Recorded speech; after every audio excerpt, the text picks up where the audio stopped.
వాల్మీకి అనేటటువంటి మాటే చాలా ఆశ్చర్యకరమైనటువంటి పేరు.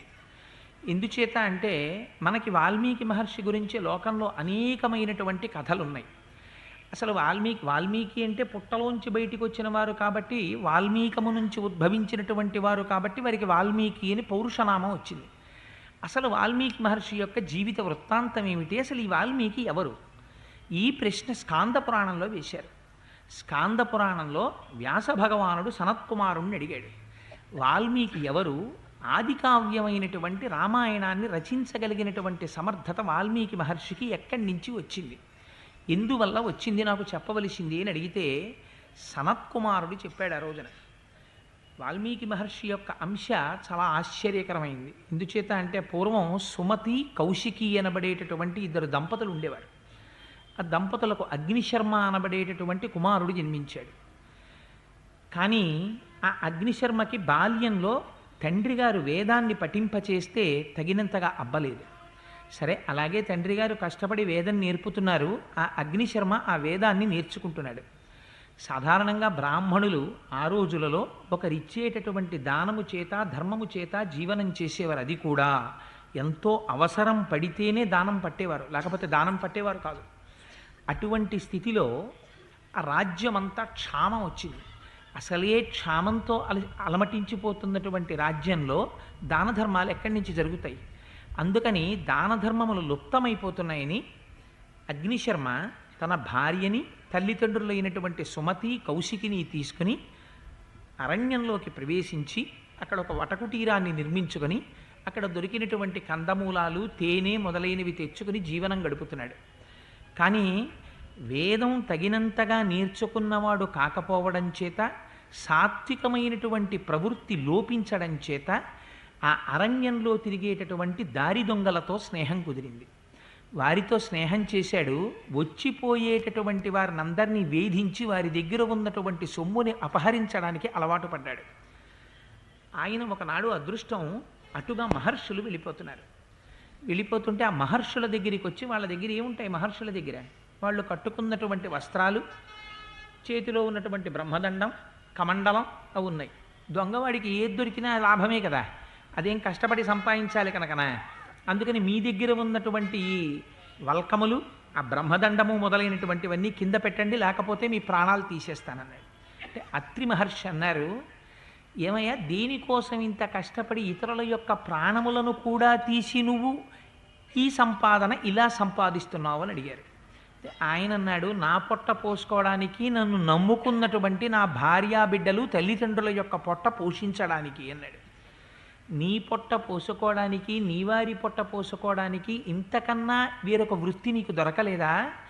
ఇంత కష్టపడి సంపాదిస్తున్నావే, ఇన్ని పాపములు మూట కట్టుకుంటున్నావే, ఇన్ని పాపములు మూట కట్టుకొని నువ్వు సంపాదించినటువంటి ధనంలో దాని వలన సంపాదించినటువంటి సామాగ్రితో జీవనం గడుపుకుంటున్నటువంటి నీవారని నీవనుకుంటున్న వారు నీ పాపములో ఎంత ఫలితాన్ని తాము కూడా వాటా తీసుకోవడానికి సిద్ధంగా ఉన్నారో వెళ్ళి అడిగిరా అన్నారు.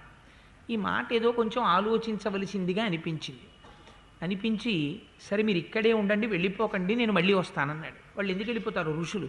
మేము ఇక్కడే ఉంటాం, వెళ్ళిరమ్మన్నారు. వెళ్ళి అడిగాడు, తల్లిని అడిగాడు, తండ్రిని అడిగాడు, భార్యని అడిగాడు, బిడ్డలను అడిగాడు. వాళ్ళు అన్నారు, పోషించడం నీ కర్తవ్యం, నువ్వు పోషిస్తున్నావు. ఎలా తెచ్చావు, ఎక్కడి నుంచి తెచ్చావు మాకు అనవసరం, నువ్వు తెచ్చావు మేము అనుభవిస్తాం, నువ్వు ఎలా తెచ్చావన్న దానికి ఫలితాన్ని నువ్వు అనుభవిస్తావు, అందులో వాటా మేమేం పుచ్చుకోమన్నారు. చాలా బాధ కలిగింది. ఇన్నాళ్ళు ఇన్ని తప్పు పనులు చేశాను, ఇప్పుడు ఈ ఫలితం పుచ్చుకునేవాడు ఎవరూ లేరు, నేనే అనుభవించాలి ఫలితాన్ని. ఈ మాట చాలా క్లేశంగా అనిపించింది. ఇప్పుడు ఎవరు నన్ను రక్షిస్తారనుకున్నాడు. చేసినటువంటి పాపములు నివృత్తి కావాలి. అది ఆ సమయంలో ఆయనకున్న కోరిక రామాయణం రాయడం కాదు. ఆయన ఇంత పాపం నేను మూట కట్టేసుకున్నాను, దీన్ని వాటా వేసుకునేవాడు లేడు, కాబట్టి ఈ పాపం నాకు ఎలా పోతుంది, ఈ బెంగ పట్టుకుంది. పరుగున మళ్ళీ ఋషుల దగ్గరికి వచ్చాడు. ఋషుల దగ్గరికి వచ్చి పశ్చాత్తాపంతో కన్నీరు కార్చి నా పాపములు పోయేటటువంటి మార్గాన్ని ఉపదేశం చేయమని అడిగాడు. అడిగితే ఋషులు అన్నారు, అత్రి మహర్షి వంక తిరిగి, ఆధ్యాత్మిక ఆదిభౌతిక ఆదిదైవికమనేటటువంటి తాపములకు అతీతమై త్రిగుణాతీతుడవై ఉండేటటువంటి వాడివి కదా మహానుభావ, నీ మాటల వల్ల కదా ఇంత మారేడు ఒక దారి దొంగగా ఉన్న బ్రాహ్మణుడు, అందుచేత నువ్వే వారికి ఏదైనా ఉపదేశం చెయ్యవలసింది అన్నారు. స్కందపురాణంలో చెప్పిన విషయం వాల్మీకి మహర్షికి లేదా అగ్నిశర్మకి ఆ రోజున అత్రి మహర్షి ఏ నామమును ఉపదేశము చేయలేదు, కేవలము ఒక ధ్యానమును మాత్రమే ఇచ్చారు. నువ్వు అంతర్ముఖుడవై జ్ఞానమును పొందవలసింది, ధ్యానము చేయవలసింది అని చెప్పారు. ఆయన ధ్యానమునందు నిమగ్నుడయ్యాడు. ఈ మాట చాలా మీరు జాగ్రత్తగా గుర్తుపెట్టుకోవాలి. బాహ్య ప్రపంచంలో ఉండేటటువంటి విషయముల పట్ల అనురక్తి కలిగితే ఇంద్రియాలు విచ్చలవిడిగా తిరుగుతాయి. ఎప్పుడైతే ఇంద్రియాలు వెనక్కి తిరిగి ఒక లక్ష్యం మీద ఏకోన్ముఖమైపోయాయో అప్పుడు ధ్యాన నిమగ్నుడై ఉండిపోయాడు. ఋషులు వెళ్ళిపోయారు. 13 సంవత్సరాలు అయిపోయిన తర్వాత ఋషులు అదే బాటలో తిరిగి వస్తున్నారు. ఇంద్రియములన్నీ వెనక్కి తిరిగి ఒక లక్ష్యము మీద నిలబడిపోయి ధ్యానమగ్నుడై కూర్చుండిపోయినటువంటి అగ్నిశర్మ ఒంటి మీద పుట్టలు పట్టేశాయి. ఆ పుట్టలలోంచి విశేషమైనటువంటి తేజస్సు వెదజల్లుతోంది. ఆ తేజస్సు బయటికి వస్తుంటే చూశారు ఋషులు. చూసి చాలా ఆశ్చర్యపోయారు. ఏమిరా ఇది, మనం ఇంతకుముందు ఎప్పుడో ఇటుగా వెళ్ళిపోతూ ఇతనికి ఉపదేశం చేసి వెళ్ళాం, నువ్వు ధ్యానములో ఉండవలసింది అని. ఆ వ్యక్తే ఇందులో ఉన్నాడు. ఇవాళ ఎటువంటి స్థితిని పొందాడంటే అసలు బాహ్య ప్రపంచంతో సంబంధం లేదు. అంతగా ఇంద్రియాలన్నీ ఏకోన్ముఖం అయిపోయాయి.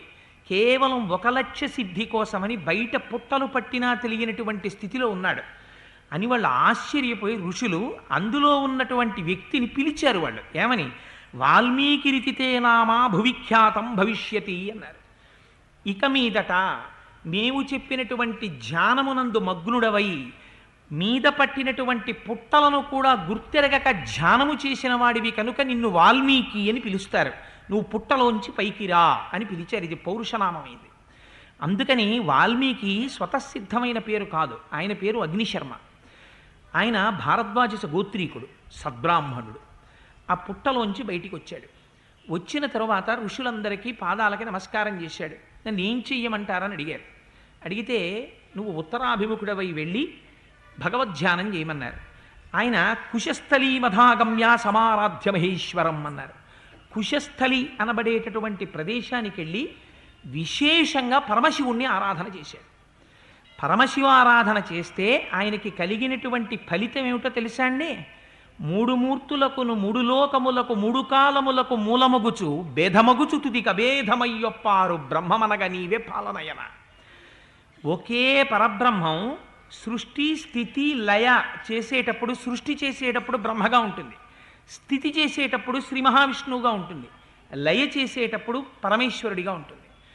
అందుకని ఒకే పరబ్రహ్మాన్ని 3గా ఉంటుంది కనుక అపారమైన శివారాధన చేసినటువంటి ఫలితం చేత మహేశ్వరానుగ్రహంతో విష్ణు కథ చెప్పేటటువంటి అదృష్టాన్ని వాల్మీకి పొందాడు.